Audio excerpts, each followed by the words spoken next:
Así es que en Juan capítulo 17, versículo 3, podemos leer lo siguiente. Dice la Escritura: y esta es la vida eterna, que te conozcan a ti, el único Dios verdadero, y a Jesucristo, a quien tú has enviado o a quien tú enviaste.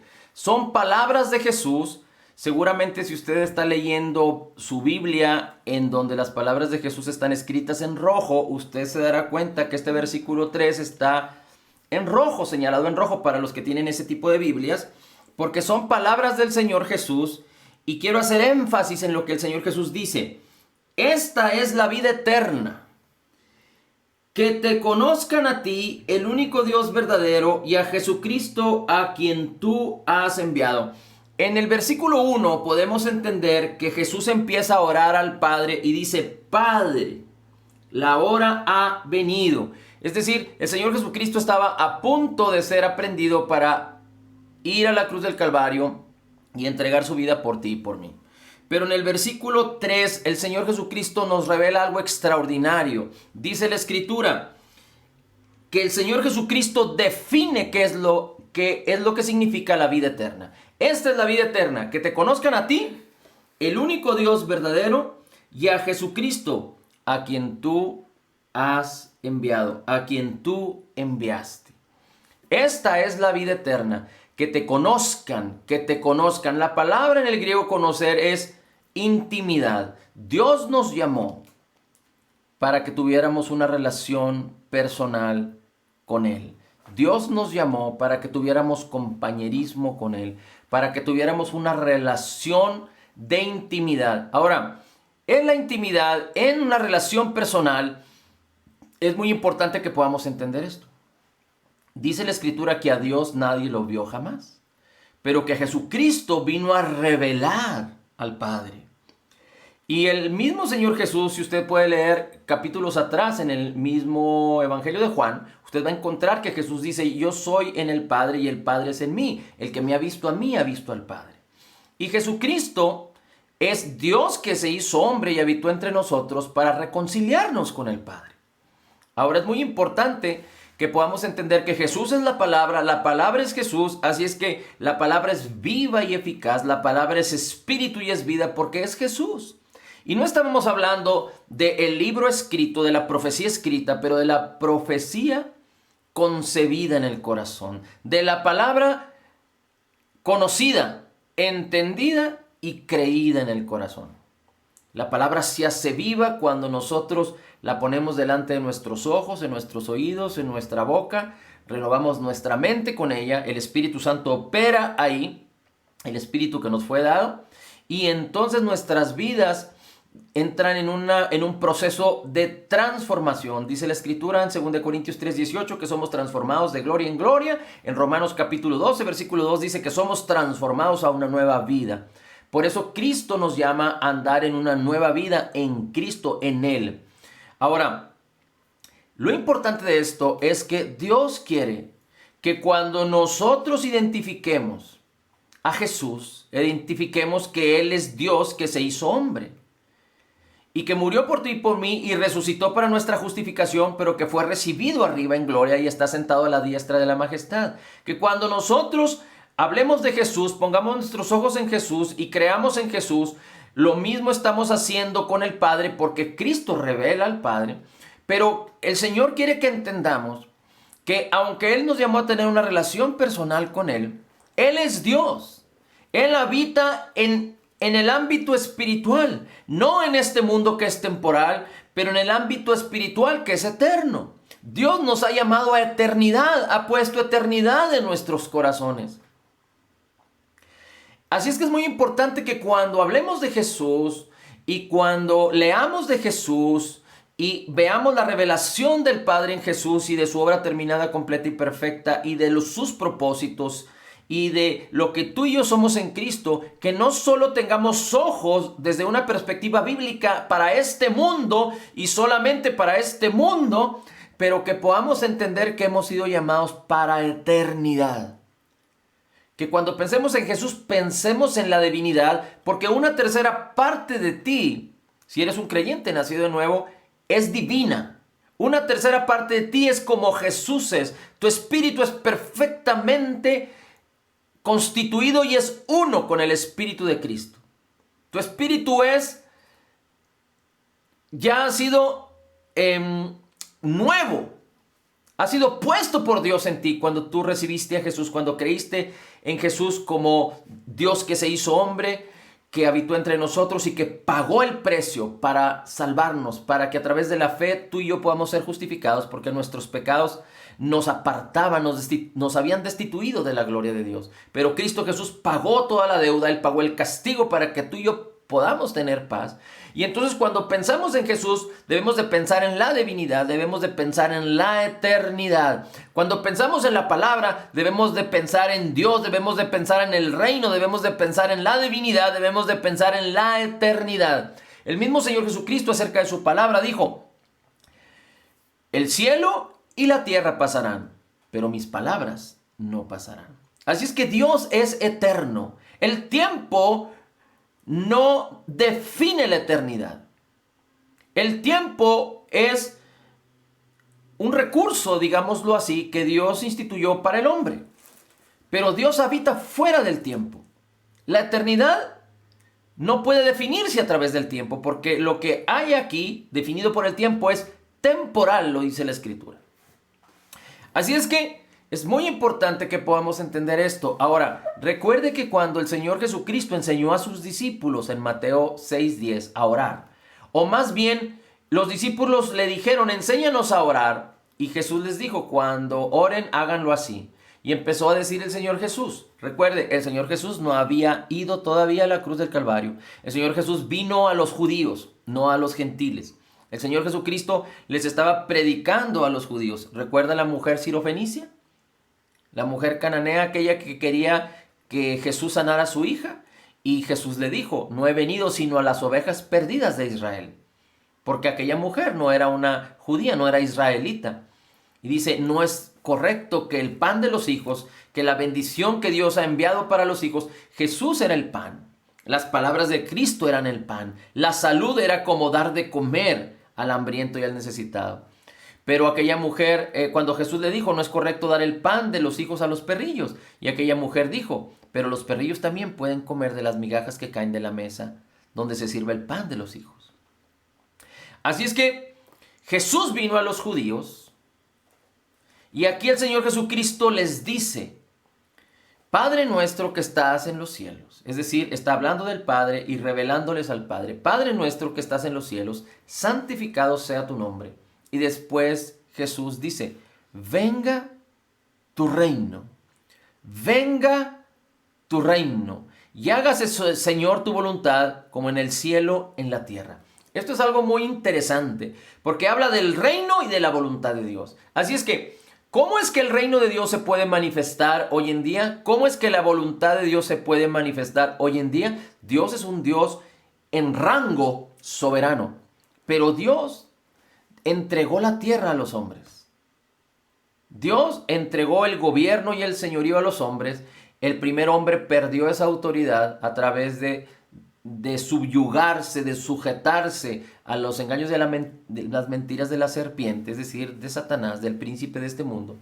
Pero este mundo está bajo el gobierno, digamos, del hombre, bajo la inspiración en aquellos que no son creyentes, del príncipe de este mundo, en los que son creyentes, en algunos bajo la inspiración de la carne o bajo la inspiración de las tinieblas, y es que el creyente, teniendo la oportunidad de conocer la verdad y conocer la luz y andar en la luz y en el Espíritu, decide equivocar.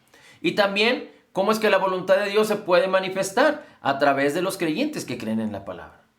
Así es que el reino de Dios se manifieste aquí en la tierra, que la gloria de su voluntad se manifieste aquí en la tierra, no depende de Dios, pero depende de los hombres.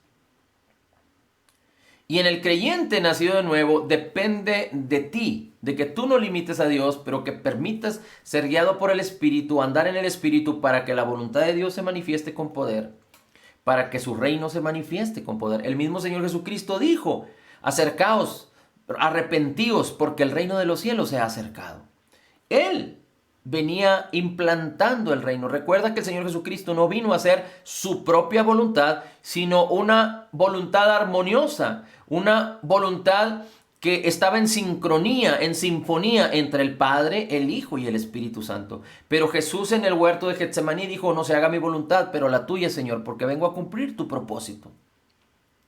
Eso era importante porque Jesús, 100% Dios, 100% hombre, no consideró solo ser hombre, pero no se guió solamente en su humanidad, pero en la armonía que había en todo lo que Jesús era. Recuerde que Jesús nació del Espíritu por la palabra incorruptible. La palabra se hizo carne. Jesús era perfecto en su espíritu, en su alma y en su cuerpo.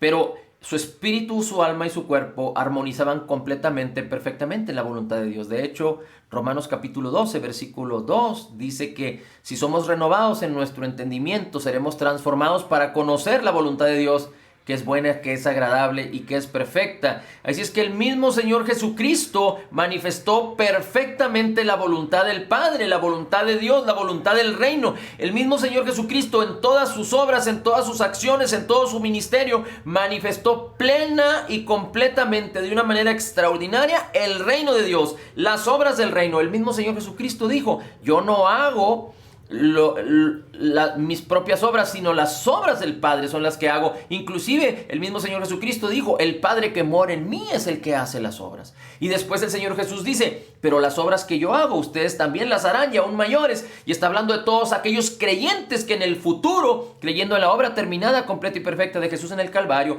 recibiendo el poder y el bautismo del Espíritu Santo, pudieran caminar en la palabra, ser guiados por el Espíritu para hacer las obras que Jesús nos llamó a hacer, para andar en el poder del Espíritu y manifestar el reino. Así es que el Padre Nuestro que Jesucristo enseñó en Mateo 6 depende en cierta manera de la voluntad del hombre, de cómo usted y yo respondamos, cómo usted y yo permitamos que el reino se manifieste, porque el reino de Dios está en usted, porque usted tiene un espíritu nuevo creado en la justicia y santidad de la verdad. Así es que depende del Señor traer todos los recursos y todo el poder que preparó para el hombre. Y Él ya lo hizo en la cruz del Calvario. Y está disponible, todo listo, para que cuando el hombre venga a Jesús y reciba a Jesús como Señor y Salvador, el Señor Jesucristo, el poder de Dios, toma la naturaleza pecaminosa, la lleva a la cruz del Calvario y pone un nuevo espíritu, y el mismo espíritu de Cristo, siendo uno con ese nuevo espíritu, vienen a formar nuestra área espiritual, nuestra razón de ser, lo que realmente somos. Así es que no depende de dónde venimos, ni vamos a hacer alarde de dónde venimos. Lo único que usted tiene que saber es que estábamos en tinieblas y éramos hijos de ira. Pero no tiene sentido hacer alarde de dónde venimos, ni sabiendo que éramos hijos del diablo, ni tampoco tiene sentido hacer alarde de nuestra experiencia, nuestras habilidades y nuestros éxitos humanos. Pero lo importante es quiénes somos en Cristo Jesús y a qué hemos sido llamados. Hemos sido llamados a tener comunión, y cuando tú y yo tenemos comunión con el Señor, a tener una relación personal con Cristo, vamos a entender la eternidad a la que fuimos llamados. Y vamos a entender completamente la película, el panorama completo. De tal manera que en esta porción pequeña, en este mundo de vida que aún tenemos que estar, que tenemos que cumplir nuestro propósito, pero nuestro propósito no es el todo en este mundo, sino el todo está en esa eternidad que tenemos con Cristo. Pero estando en este mundo vamos a entender y vamos a poder, en toda liberalidad, en la gracia y en la justicia de Cristo, en todo poder, cumplir su propósito. Porque entendiendo y teniendo compañerismo con Jesús, con Jesucristo, entendiendo la revelación que Dios tiene para nosotros como Padre y nosotros para Él como hijos, vamos a entender completamente nuestra posición. Y entonces nuestra posición es tan gloriosa y tan grande, nosotros tan convencidos y tan amados por el Señor y amando nosotros al Señor, que vamos a estar tan atrapados por la bendición de Cristo en nosotros, por la bendición del Padre en nosotros, por la bendición del Espíritu en nosotros y nosotros en Él, de tal manera que sin prejuicio, sin obstáculo, vamos a poder luchar contra todas las adversidades, sabiendo que tenemos la victoria en Cristo Jesús. Pero la profecía a veces se cumple en cierta manera en el presente y en cierta manera en el futuro. Dice el Señor Jesucristo: venga tu reino y hágase tu voluntad, como en el cielo y en la tierra. ¿Cuándo sucederá eso sin obstáculo? Cuando el Señor Jesucristo regrese por nosotros, entonces su reino vendrá y no habrá ningún obstáculo para que su voluntad sea hecha sin adversidad. El diablo va a ser quitado, el pecado va a ser quitado, de tal manera que entonces su reino va a establecerse. No solo en parte en el milenio, cuando el Señor Jesucristo venga por su iglesia, va a haber 1000 años, en donde va a haber paz, en donde el diablo no va a estar presente. Pero después del final de los tiempos, en donde el diablo sea juzgado, en donde venga el día en el que todos los hombres que no son creyentes sean llevados ante el juicio del gran trono blanco y ahí sean hallados culpables, porque nadie por sus propios hechos se puede salvar y se puede justificar delante de Dios.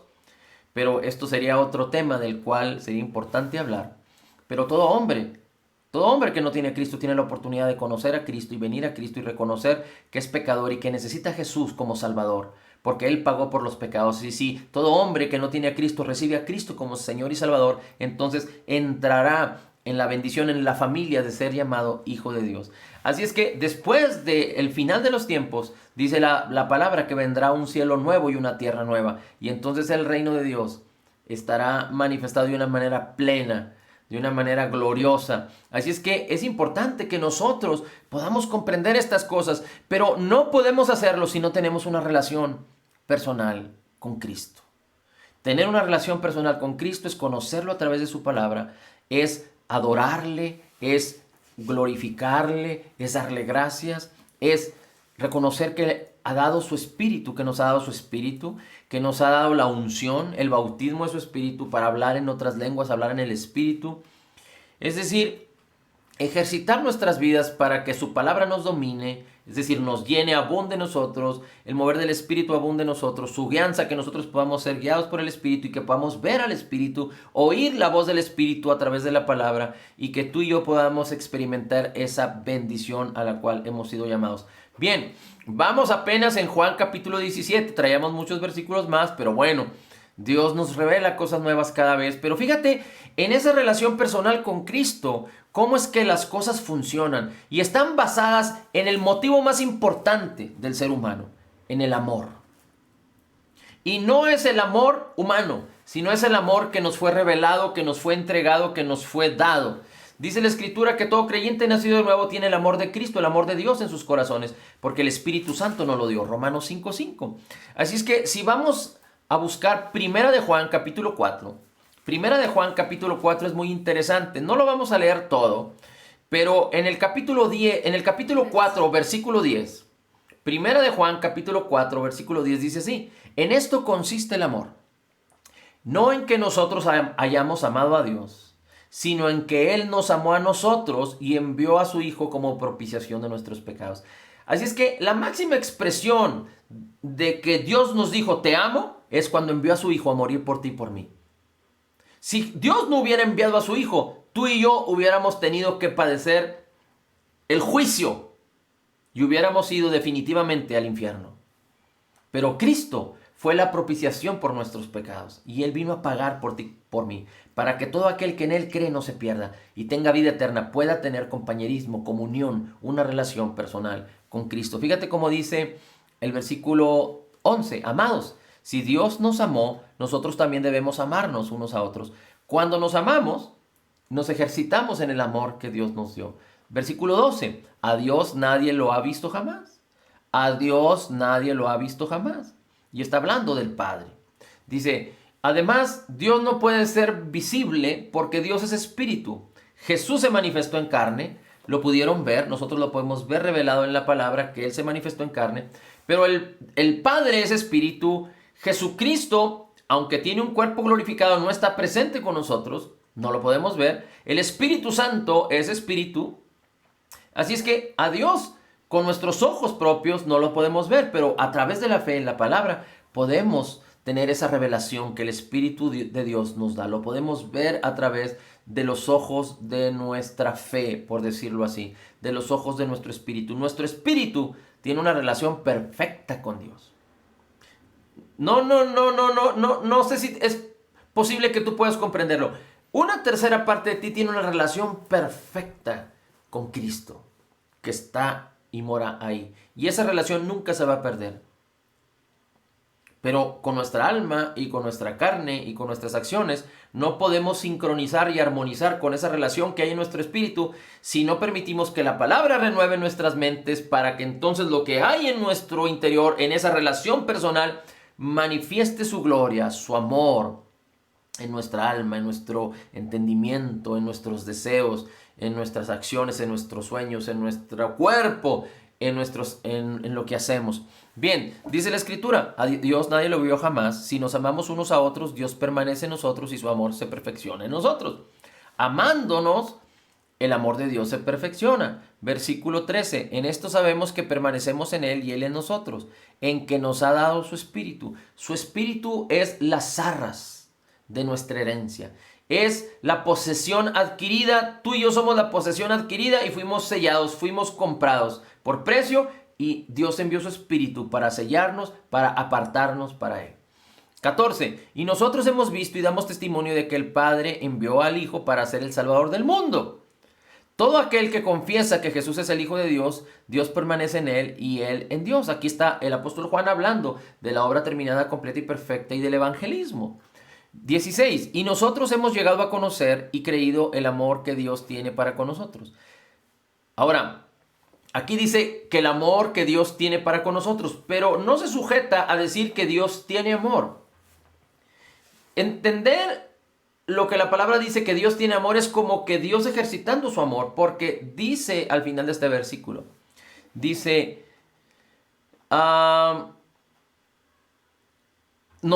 Dios es amor, dice, nosotros hemos llegado a conocer y hemos creído el amor que Dios tiene para con nosotros, pero Dios es amor.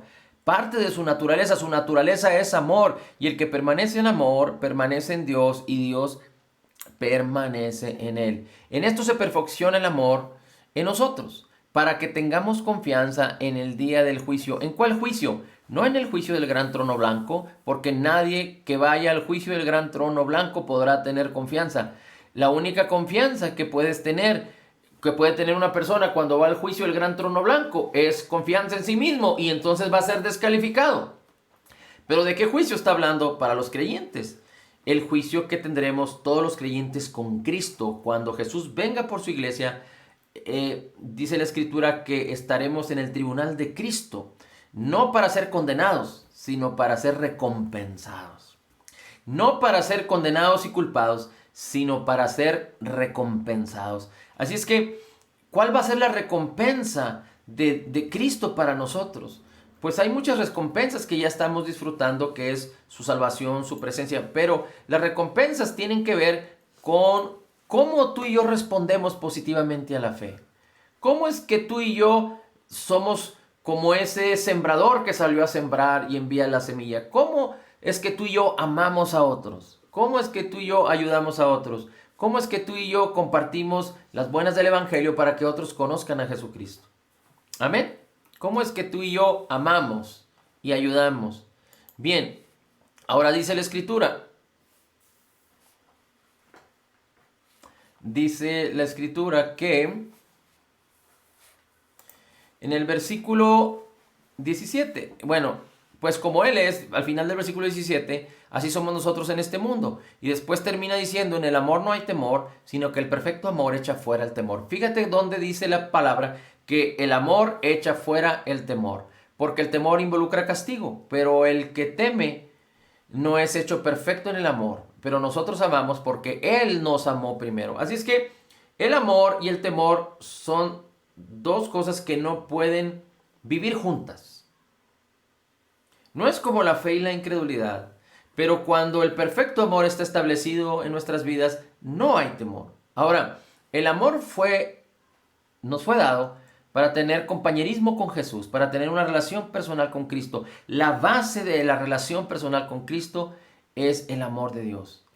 Él nos ama, Él nos amó primero y nosotros le correspondemos amándole. Recuerda que en el Salmo 34 dice la Escritura: bendeciré por siempre al Señor, su alabanza estará de continuo en mi boca. Dice: lo oirán los mansos y se alegrarán. Y después dice: clamé al Señor y Él me libró de todos mis temores. Cuando tú alabas y exaltas al Señor, cuando tú declaras lo que Él es, cuando tú bendices su nombre, cuando tú le adoras, estás teniendo una relación personal con Él. Cuando tú lees la Escritura, meditas y la palabra te atrapa en esa vida y en ese poder, estás teniendo relación con Cristo. Cuando tú no te presentas al Señor, fíjate, aquí hay algo muy interesante. Aunque en una relación ambos deben de escucharse. Es decir, en una relación de dos, cada uno de los que tienen la relación debe aprender a escucharse y también pueden hablar en esa relación de intimidad. Pero en una relación de amor, Cristo no va a venir a culparte, porque Él te ama. Él te puede enseñar a que salgas de algunos errores y cómo salir, pero Él no te va a condenar y te va a culpar, porque Él vino a salvarte. Pero también una relación tiene que ser una relación sana, no una relación tóxica.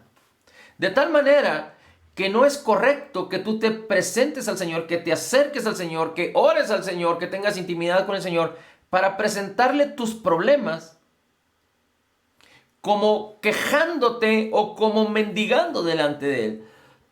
Como si tú no fueras hijo, como si tú no conocieras. Ahora tú puedes presentarte delante del Señor en ignorancia, diciendo: en estas cosas, no en total ignorancia, pero en este tema ignoro, pero enséñame, Señor. Pero el hecho es de que una relación tiene que ser una relación sana, no una relación tóxica. Así es que Dios nos llamó a que no vayamos a presentarnos con Él como mendigos, como esclavos, sino como hijos. Y en una relación personal con Él, Él nos enseñará todas las cosas, entenderemos los recursos que nos ha sido dado, podremos tener la libertad permaneciendo en Él, conoceremos la verdad, seremos libres de cualquier atadura, porque somos hijos.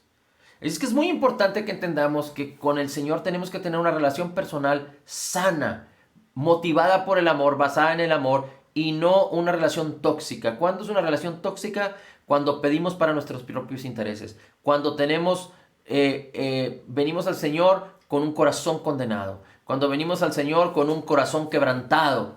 Y no me malinterprete. Cristo fue quebrantado para que tú no seas quebrantado. Quebrantado no significa venir, no manifestar tu humanidad. No. Quebrantado, la palabra habla de que un corazón quebrado, un corazón atropellado, un corazón dolido. Cuando un corazón está atropellado, dolido, atormentado, tribulado, es un corazón que se ha dejado guiar por los sentimientos, no por la palabra, no por el Espíritu. Y es un corazón que no ha aprendido a tomar la bendición que nos ha sido por gracia en Cristo Jesús. Claro, todo el mundo puede estar en un proceso así, todo el mundo podría entrar en un proceso así.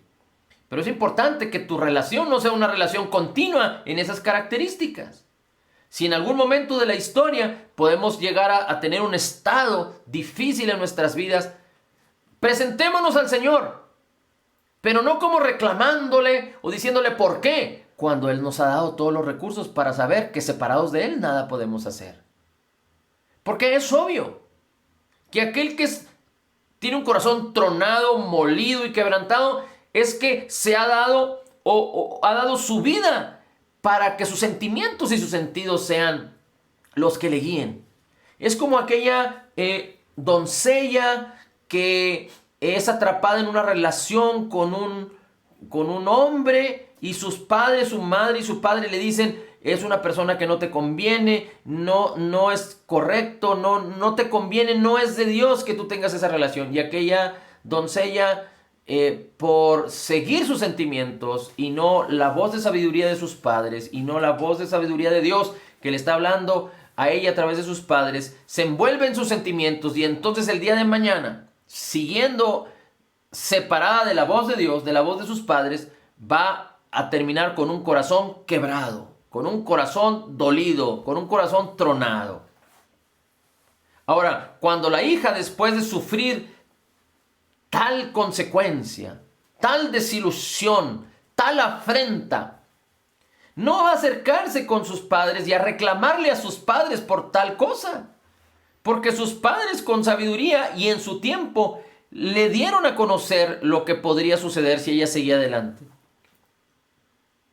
Y es lo que sucede hoy en día, que las personas que sufren vienen y reclaman a otros echándole la culpa a los otros cuando Dios habló con sabiduría antes de que las cosas sucedieran. Pero una hija sabia tiene que venir a los brazos de papá y mamá para ser consolada, para ser reconfortada, para ser restituida. Así es que no debemos presentarnos al Señor con un corazón tronado, pero primero tenemos que echar mano de lo que Dios ya hizo por nosotros en la cruz. Dice, yo restituiré tu alma, yo transformo, yo conforto tu alma, restituyo, restauro tu alma. El Salmo 23 nos lo enseña.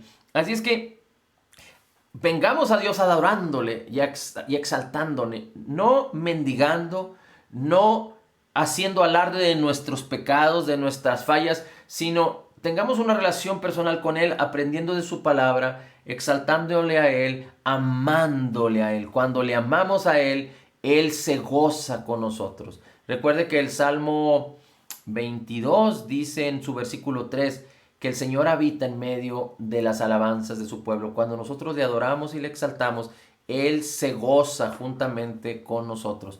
Bien, vamos a seguir adelante. Fíjese cómo dice ahora Filipenses 3:3. El apóstol Pablo en Filipenses 3:3 habla algo muy tremendo, porque dice, porque nosotros somos la verdadera circuncisión, que adoramos en el Espíritu de Dios y nos gloriamos en Cristo Jesús, pero no ponemos nuestra confianza en la carne.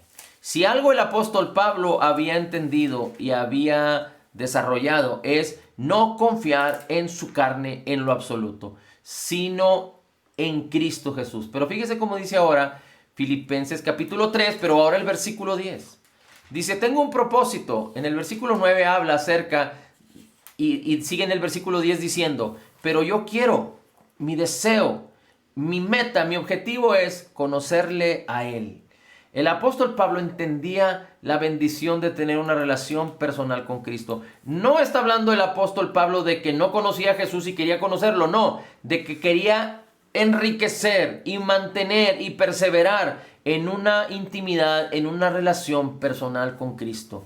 Y en una relación personal con Cristo, el apóstol Pablo describe que él podía entender el poder de la resurrección de Cristo y la participación de sus padecimientos para llegar a ser como él en su muerte. Fíjese la actitud del apóstol Pablo.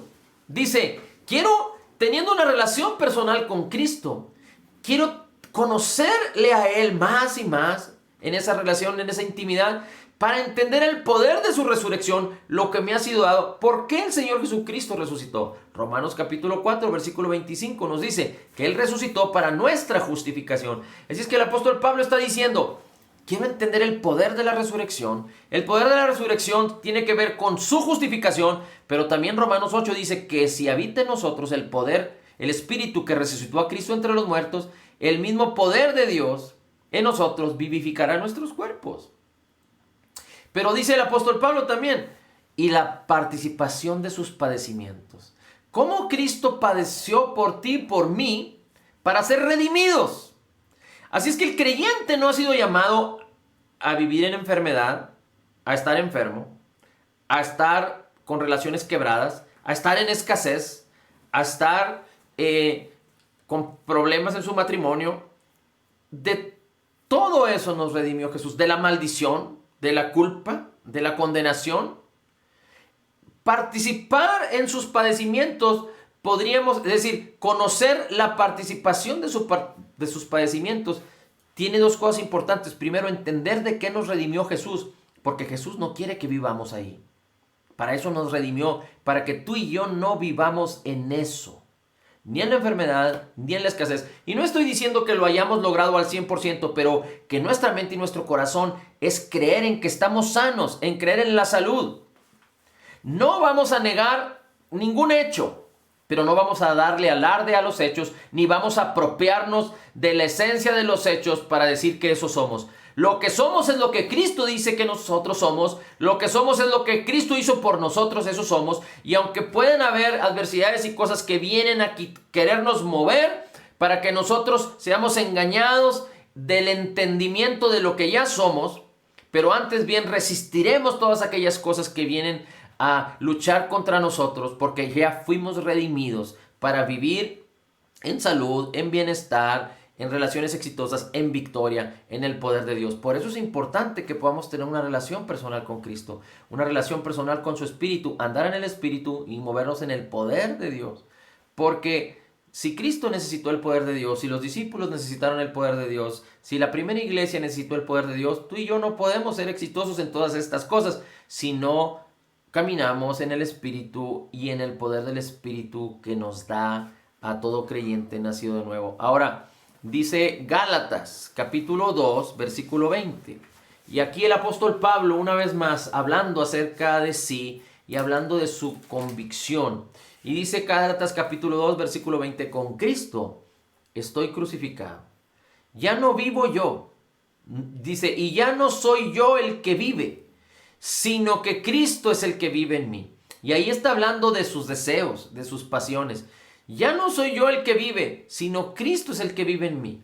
Y la vida que ahora vivo en la carne, es decir, en su cuerpo, en este mundo, dice, la vivo por fe en el Hijo de Dios, el cual me amó y se entregó a sí mismo por mí. Cuando nosotros tenemos ese compañerismo con el Señor, esa relación personal con Cristo, esto se hace cada vez más intenso, más fuerte, de tal manera que el amor de Cristo no nos deja escapar, nos sostiene tan fuerte que nos mantiene en ese amor y en esa bendición. Ahora fíjate cómo dice, vamos a terminar con Romanos capítulo 8. Ayúdame a buscar Romanos capítulo 8 y vamos a buscar dentro del capítulo 8 los versículos 14, 15 y 16. Romanos capítulo 8, versículos 14, 15 y 16. Aquí hay algo muy interesante, porque hemos hablado que Dios nos llamó a tener una relación personal con Cristo, con Él como Padre. Cristo vino a revelarnos al Padre. Pero también hemos hablado de que en esa relación personal, la motivación debe de ser su amor. Recuerde que cuando el Señor Jesucristo habla de la motivación correcta en todas las cosas que hagamos, Colosenses dice que todas las cosas las debemos hacer dando gracias al Padre en el nombre de Jesús. Todas las cosas las debemos hacer como para el Señor. Y todas estas cosas tienen una motivación fundamental. Todas las cosas deben de ser motivadas por el amor. 1 Corintios 13 dice la Escritura que si hacemos una cosa u otra, inclusive entregar nuestras vidas por otros o entregar todas nuestras riquezas y todo nuestro dinero por otros, pero si no lo hacemos en amor, de nada sirve. Así es que todo lo que hagamos, de palabra o de hecho, en el nombre de Jesús, tiene que estar motivado por el amor, porque eso es lo que ha sido vertido en nuestros corazones. Y el perfecto amor no permite que el temor se introduzca, que el temor se establezca o se arraigue en la vida del hombre. Pero fíjese cómo dice Romanos capítulo 8, versículo 14. Dice, porque todos los que son guiados por el Espíritu de Dios, los tales son hijos de Dios. Todos los que son guiados por el Espíritu de Dios, los tales son hijos de Dios. Este versículo lo podríamos leer de diferentes maneras. Una de ellas es esta, la otra es, todos los hijos de Dios son guiados por el Espíritu de Dios. Aquí dice, todos los que son guiados por el Espíritu de Dios son hijos de Dios. Entonces, una cosa importante, todos los creyentes nacidos de nuevo son hijos de Dios. ¿Todos los hombres son hijos de Dios? No. Juan capítulo 1 dice que todos los que recibieron a Jesús, los que creen en su nombre, los que creen en su obra terminada, completa y perfecta, los que le recibieron, se les da el poder de ser hechos hijos. El Señor Jesucristo le dice a Nicodemo, un religioso, fariseo, le dice, te es necesario nacer de nuevo. Ya que has nacido en este mundo, ahora te es necesario nacer de nuevo, porque lo que es nacido del Espíritu, Espíritu es. Y 2 Corintios 5:17 dice que tú y yo somos nuevas criaturas en Cristo. En el mismo capítulo 1 de Juan dice que nosotros nacimos o fuimos hechos hijos no por voluntad de hombre, ni por nuestra propia voluntad, sino por la misma voluntad de Dios, porque creímos en Jesús y en su obra terminada, completa y perfecta. Así es que, ¿todos somos hijos de Dios en este mundo? No, solo los creyentes en Jesús y en su obra terminada. Y este proceso no es como que si yo tenga un certificado de que soy hijo.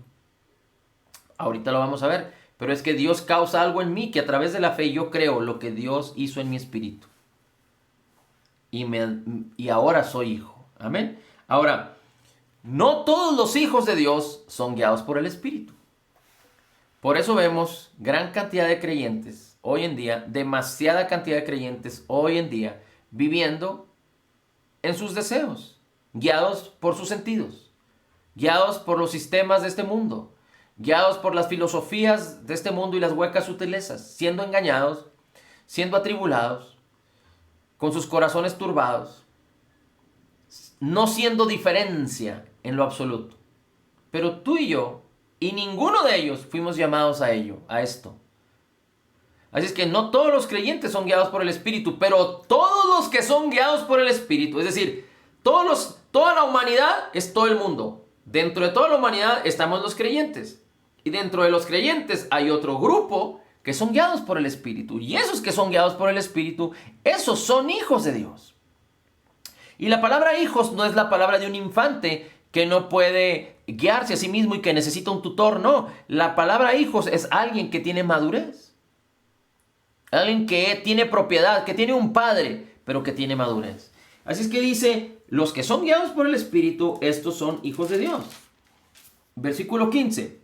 Porque no hemos recibido el espíritu de servidumbre. En otras Biblias dice espíritu de esclavitud. No hemos recibido espíritu de servidumbre para estar otra vez en temor. Aquí vuelve a hablar la palabra toca temor. ¿Qué es lo que echa fuera el temor? El perfecto amor. Así es que, ¿cómo se relaciona un espíritu de servidumbre o de esclavitud?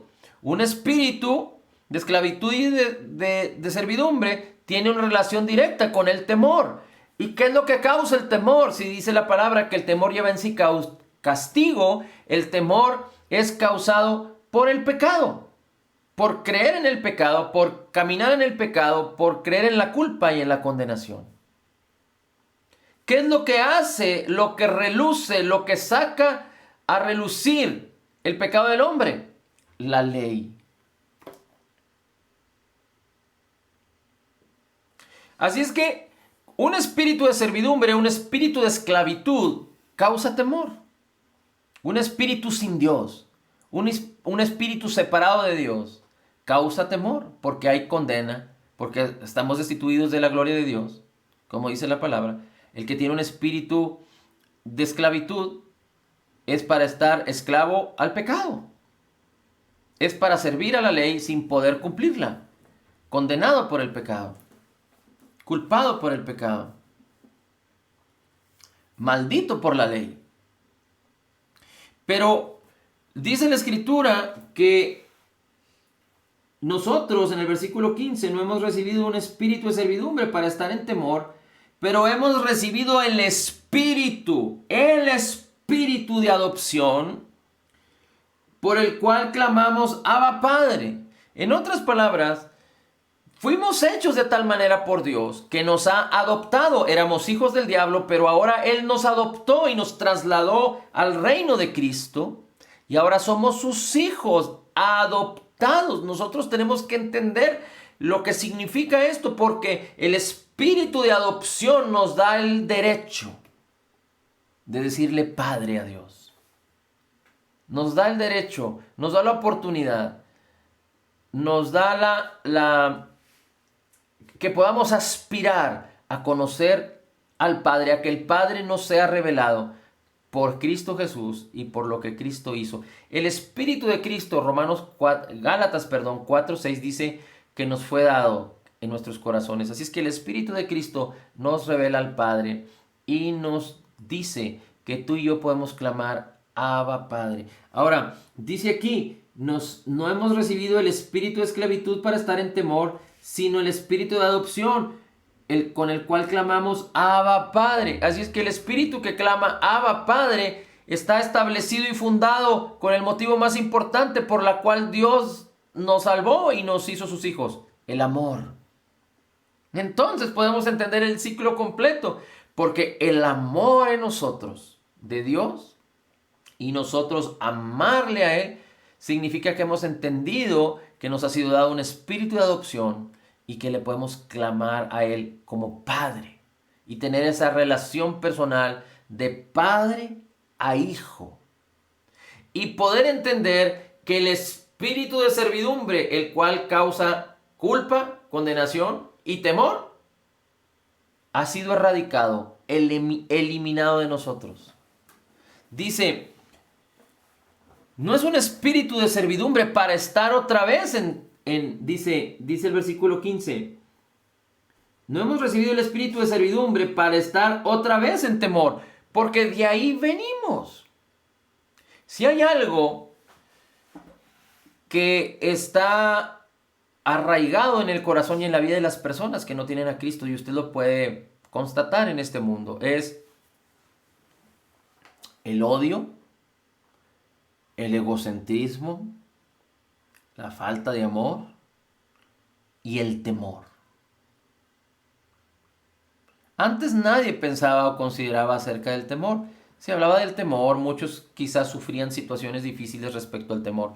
Pero hoy más que nunca usted sabe que en todo este mundo se ha manifestado no solo como pecado, como el pecado se ha manifestado, pero se ha manifestado de una manera extraordinaria lo que hay en el corazón del hombre que no tiene a Dios, que no tiene a Cristo, el temor. Y cómo los que están en autoridad en este mundo han utilizado esta característica para meter control, para hacer lo que quieran hacer con las personas por causa del temor. Ahora, no significa que el amor nos permita hacer lo que queramos hacer. No, pero en el amor hay libertad. En el amor no hay culpa, en el amor no hay condenación. En el amor está establecido en la verdad. Por eso la verdad, cuando la hablamos, debemos hablarla en amor. El motivo debe de ser el amor. La verdad la debemos hablar en amor. Por eso debemos de dar nuestras ofrendas. Por eso nosotros debemos de dar a otros, dar a los ministerios, dar ofrendas motivadas en el amor, no sin amor. Así es que termina diciendo Romanos capítulo 8, bueno, los versículos que vamos a leer, el versículo 16 dice, el Espíritu mismo da testimonio a nuestro espíritu que somos hijos de Dios. El Espíritu mismo da testimonio a nuestro espíritu de que somos hijos de Dios. Nuestro espíritu es perfecto y sabe que somos hijos de Dios. 17. Y si hijos, también herederos, herederos claramente de Dios, herederos ciertamente de Dios y coherederos con Cristo. Dios nos ha bendecido de una manera extraordinaria por gracia, no por méritos, porque ahora tú y yo somos hijos, Él es nuestro Padre. Y Él nos ha bendecido de esta manera en Cristo Jesús, para que la primer bendición que Dios nos ha dado no son las cosas que podamos hacer y no son las cosas que podamos tener. La primera bendición que Dios nos ha dado es que podamos compartir con Él un tiempo de comunión, un tiempo de intimidad, una relación personal con Cristo, una relación personal con Cristo, una relación personal con su palabra. Y Romanos 8 dice, los que son guiados por el Espíritu de Dios, estos son hijos de Dios. Así es que es tan importante que tú y yo podamos ser tan sensibles a la voz del Espíritu para ser guiados por Él. Porque hemos sido habilitados para disfrutar esta experiencia. Si nosotros nos conformamos solo a pensar en las cosas visibles de este mundo, dice el apóstol Pablo, podríamos ser considerados los más miserables. Pero tenemos que aprender a pensar en la eternidad. Así es que lo primero es saber y entender lo que somos y que Dios nos llamó a tener una relación personal con Él. Y en esa relación personal con Cristo, con su palabra, con su espíritu, es que vamos a entender, es que vamos a ser sensibles, vamos a conocer la voz del Espíritu. Vamos a conocer los deseos de Dios, el corazón de Dios, para entonces saber que hemos sido llamados a tener y poderlo tener sin obstáculos. Y que hemos sido llamados a hacer y poderlo hacer sin obstáculos en el mismo poder de Dios. Y teniendo esa relación personal, el Señor Jesucristo mismo, recuerde, dijo, yo tengo mis ovejas y ellas conocen mi voz. Dice, yo las conozco y ellas conocen mi voz y me siguen. Cristo nos conoce, su Espíritu nos conoce, tan es así que vino a sellarnos. Pero nosotros tenemos que ejercitarnos en esa relación personal con Él para conocer su voz, para ser guiados por Él. Y entonces vivir en esa paternidad de bendición, libres de temor, motivados por el amor en todo y sabiendo que como hijos fuimos llamados a que el Espíritu Santo nos guíe, porque Dios nos quiere contentos, alegres, exitosos, aunque haya adversidades, aunque haya problemáticas, que nosotros podamos salir victoriosos de cada una de ellas. Y si alguien de alguna manera no pudiera conquistar la victoria en algún área de su vida, sepa que tenemos eternidad, que las cosas de este mundo son así de pequeñas, pero que la eternidad con Cristo es algo extraordinario, que solo a través de tener una relación personal con su palabra, una relación personal con Él, con su Espíritu, podremos entender. Así es que recuerde, usted no es de este mundo.